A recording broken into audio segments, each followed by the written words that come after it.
पंचायत चुनाव आ गए हैं। सभी लोग पर्चा भरना चाहते हैं जो चुनाव लड़ना चाहते हैं, लेकिन बहुत सारे जो नए लड़के हैं, जो नए सरपंची या पंची या जनपद सदस्य, जिला पंचायत सदस्य लड़ रहे हैं, उनको पर्चा भरने में बहुत दिक्कत आ रही थी। मुझे बहुत सारे हमारे मित्रों ने फ़ोन किया, कमेंट्स किया और हमको मैसेज भेजे कि आप जो पंचायत चुनाव हो रहे हैं मध्य प्रदेश के, इसमें किस तरह से इस फॉर्म को भरा जाए ताकि हमको कोई दिक्कत ना हो। उसके लिए हमने ये वीडियो बनाया है। पूरा डिटेल में भी मैं आपको दिखाता हूँ कि किस तरह से फॉर्म को फिलअप करना है और क्या क्या तकनीकी त्रुटियाँ आप कर सकते हैं और किस तरह से आसानी से आप इसको फॉर्म को अपने से भर सकते हैं, घर में भर सकते हैं। किसी वकील की आवश्यकता नहीं है और किसी की आवश्यकता नहीं है, और भर करके आप इसको जमा करिए और ईश्वर चाहेगा तो आपकी विजय होगी। सबसे पहले तो अपन ले लेते हैं पर्चा, जो इसको कहते हैं फॉर्म। अपन इसको कलेक्ट्रेट जाएंगे या जहाँ जनपद में जहाँ मिल रहा होगा वहाँ से अपन ले लेंगे फॉर्म। अच्छा, जो फॉर्म है पंचायत चुनाव का, पंचायत निर्वाचन का, उसमें एक ही फॉर्म है जिला पंचायत सदस्य के लिए भी, जनपद पंचायत सदस्य के लिए भी, सरपंच और पंच के लिए भी इसी फॉर्म में है। अब बहुत सारे लोग ये सोचेंगे कि यार अलग फॉर्म मिलता होगा। नहीं, यही फॉर्म मिलता है। आपकी रसीद अलग कटती है, अलग अलग रेट रहता है और अलग अलग जगहों से अलग अलग पद के लिए फॉर्म मिलते हैं। तो आइए चालू करते हैं इसको भरना। तो सबसे पहले भरने के लिए तो देखिए, एक बात मैं आपको क्लियर बता दूं कि एक ये वाइटनर जरूर आप रखिए साथ में। वाइटनर रखने से क्या फ़ायदा होगा कि अगर कहीं मिस्टेक हो जाता है तो अपन इसको वाइटनर लगा देंगे तो ये काम देगा। ठीक है। दूसरी सबसे बड़ी चीज़ है कि एक वोटर अपने वार्ड की और अपने प्रस्तावक की वोटर लिस्ट, 1 पन्ने की, 2 पन्ने की, जो जिसमें भी आपके प्रस्तावक का हो, उसको जरूर सामने रखना है। ठीक है। तो उससे क्या होगा कि अपने को बहुत सारी चीज़ें डिटेल में भरनी पड़ेंगी, आपकी भी भरनी पड़ेगी और आपके प्रस्तावक की भी भरनी पड़ेगी। तो सबसे पहले चलिए अपन मान लेते हैं कि अपन जिला पंचायत लड़ते हैं या जनपद सदस्य जो भी लड़ते हैं, तो जिस पद को लड़ रहे हैं उसके सामने, जैसे इसमें है जिला पंचायत के लिए मान लीजिए भरना है, तो अपन ने इसको सही टिक लगा दिया। अब आएगा जिले का नाम, तो जिस जिले में आप रहते हैं, जैसे रीवा, तो रीवा आपने लिख दिया।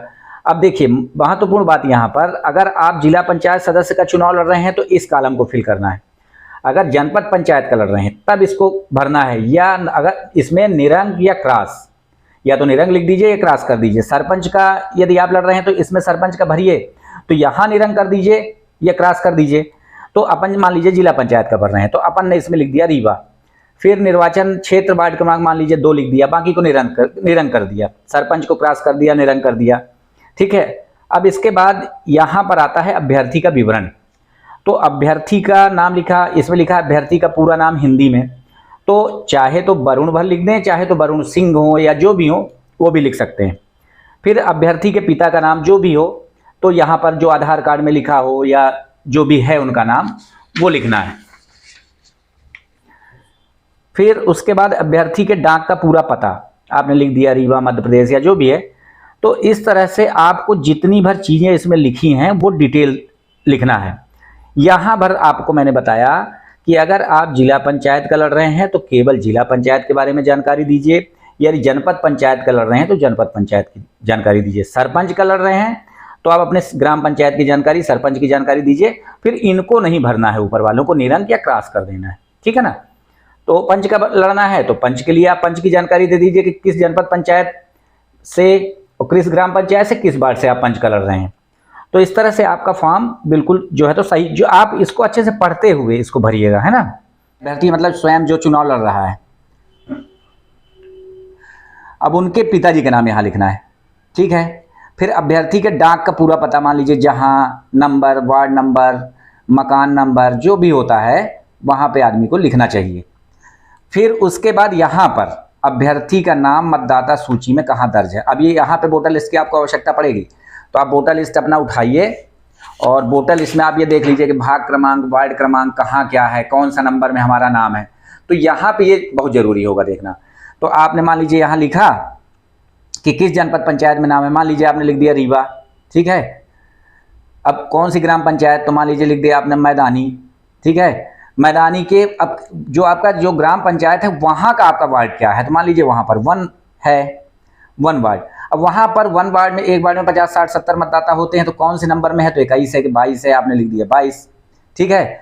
अब यहाँ पर आपको प्रस्तावक का पूरा डिटेल देना है। प्रस्तावक का नाम पूरा, इसमें हिंदी में जो भी हो, जैसे मान लीजिए मैं हूँ। ठीक है। ठीक है। लिंग उसका क्या है, पुरुष है तो पुरुष में, महिला है तो महिला में। प्रस्तावक के पिता का नाम, तो यहाँ पे आपके जो भी हो, रवि प्रसाद या कोई भी, प्रस्तावक का भी डाक का पूरा पता चाहिए यहाँ पे। फिर प्रस्तावक का मोबाइल नंबर भी चाहिए जो भी हो, है ना, तो आप पूरे में भर दीजिए। फिर आप प्रस्तावक का मतदाता सूची, अब समझिए जहाँ पे प्रस्तावक, अब ये इस तरह की मतदाता सूची एक और देखिए, जहाँ पर प्रस्ताव, अगर इसी में है तो कोई बात ही नहीं है, मान लीजिए कि यहाँ पर आप लड़ रहे हो चुनाव, यहाँ का प्रस्तावक है आपका, तब तो आपको कोई दिक्कत नहीं है। नहीं है तो फिर प्रस्तावक का आपको भी एक पन्ना वोटर लिस्ट का चाहिए। वहाँ पे मान लीजिए जनपद पंचायत रीवा और उसका ग्राम पंचायत क्या है, ठीक है, तो ग्राम पंचायत फलाना, जहाँ भी हो ग्राम पंचायत का वार्ड उसका लिख दिया, मतदाता क्रमांक लिख दिया। तो इस तरह से। अब हाँ, सरपंच के लिए एक बात जरूर है कि उसी ग्राम पंचायत का होना चाहिए। जैसे जिला पंचायत के लिए है कि जिला पंचायत सदस्य के लिए उसी जिला पंचायत सदस्य का होना, जो उस जिला पंचायत के वार्ड का आदमी है वही प्रस्तावक होना चाहिए। उसी तरह से सरपंच के भी जो उस गांव ग्राम पंचायत का आदमी है वही उसका प्रस्तावक होना चाहिए, है ना। उसका मतदाता क्रमांक लिख दिया, यहाँ पर आपने प्रस्तावक से दस्तखत करा लिए, ठीक है। अभी अभ्यर्थी के हस्ताक्षर नहीं, अभी प्रस्तावक के दस्तखत हुए, है ना। इसके बाद अगले पेज में आते हैं। अगला पेज है अभ्यर्थी द्वारा नाम निर्देशन की सम्मति। मतलब अब अभ्यर्थी ये बोल रहा है कि हाँ, मैं चाह रहा हूं कि मेरा नाम निर्देशन हो, मैं चुनाव लड़ना चाहता हूं, ठीक है। तो अब ठीक है, उसका जो है तो डेट ऑफ बर्थ यहाँ पर सबसे पहले लिखिए। फिर उसके बाद अब डेट ऑफ बर्थ लिखने के बाद आप ये क्लियर कर दीजिए कि 40 साल का है कि 42 साल का है, कितने साल का है। जाति अगर बाय द वे सामान्य में है तो आप यहाँ पर अनारक्षित लिख सकते हैं, अनारक्षित। फिर यहाँ पर तो कोई है, मान लीजिए अगर सामान्य है, पिछड़ा है, तो वहाँ पे पिछड़े का जो होता है लिखना है, और हरिजन है, आदिवासी है, जो भी हो यहाँ पर लिखना है। जाति के लिए सूची, जिले का नाम, किस जिले से उसका अधिसूचित हुआ है, उसकी जाति, रीवा सतना कहाँ से हुआ है।